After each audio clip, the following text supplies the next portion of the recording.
क्या आपने कभी सोचा है कि इस दुनिया में जितने भी सीधे साधे लोग हैं उन्हें ही सबसे ज्यादा धोखा क्यों मिलता है?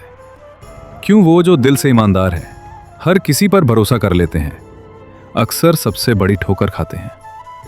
क्या सीधा होना सच में बेवकूफ़ी है, या दुनिया इतनी चालाक हो चुकी है कि सच बोलने वाला सबसे बड़ा गुनहगार लगने लगता है? आज की ये कहानी आपको सोचने पर मजबूर कर देगी। एक ऐसे शख्स की कहानी जो बेहद सीधा, ईमानदार और भला इंसान था, लेकिन उसे मिला क्या? इंतजार कीजिए, क्योंकि आखिर में आपके लिए एक ऐसा मोड़ आएगा जो सब कुछ बदल देगा। मिलिए विनय से, एक छोटे शहर का सीधा साधा लड़का, पढ़ाई में होशियार, माँ बाप का आज्ञाकारी बेटा और दोस्ती में जान लुटा देने वाला। विनय को एक बात सिखाई गई थी, सच्चाई की हमेशा जीत होती है, और उसने इस बात को अपने जीवन का उसूल बना लिया।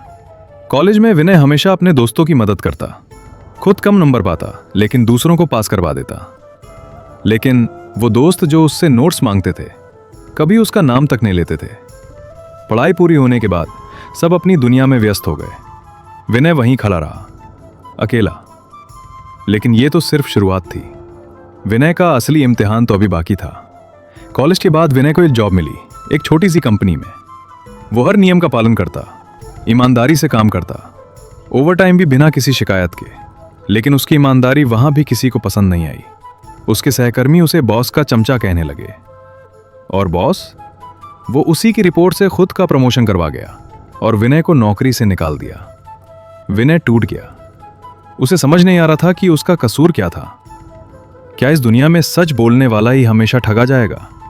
विनय की जिंदगी में अब एक मोड़ आने वाला था, ऐसा मोड़ जो उसकी सोच, उसका नजरिया, सब कुछ बदल देगा। एक दिन विनय स्टेशन पर बैठा था, खाली, टूटा हुआ। वहीं उसने एक बूढ़े व्यक्ति को देखा जो बच्चों को मुफ्त में पढ़ा रहा था। उससे रहा नहीं गया और वो उनके पास चला गया। बूढ़े ने सिर्फ एक बात कही, सीधापन गलत नहीं है, बस सीधा इतना भी मत बनो कि लोग तुम्हें मोड़ कर तोड़ दें। उस दिन विनय को समझ आया, ईमानदारी और बेवकूफ़ी में एक पतली सी रेखा होती है। भरोसा करना जरूरी है, लेकिन आंखें बंद करके नहीं। भला बनो, लेकिन इतना भी नहीं कि लोग तुम्हारी अच्छाई को कमजोरी समझें।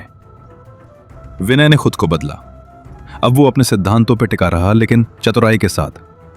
कुछ सालों में उसने खुद की एक एनजीओ शुरू की जहां वो बच्चों को पढ़ाता था, लेकिन इस बार खुद को भी नहीं भूलता था। अब लोग उसका फायदा नहीं उठा रहे थे, बल्कि उसकी इज्जत कर रहे थे। दोस्तों, विनय की कहानी हम सबकी है। कई बार हम भी अपने दिल की सच्चाई के बदले दुनिया से धोखा पाते हैं, लेकिन यह मत भूलो, ईमानदारी तुम्हारी ताकत है, कमजोरी नहीं। सीधे रहो लेकिन सजग भी रहो। भरोसा करो लेकिन आंखें खोलकर। अगर आपको विनय की कहानी ने कुछ सोचने पर मजबूर किया है तो इस वीडियो को लाइक जरूर करें और कमेंट में लिखें, मैं सच्चाई से डरूंगा नहीं। सब्सक्राइब करना मत भूलिए, क्योंकि अगली कहानी आपके अंदर की नींद को झंझोड़ने वाली है।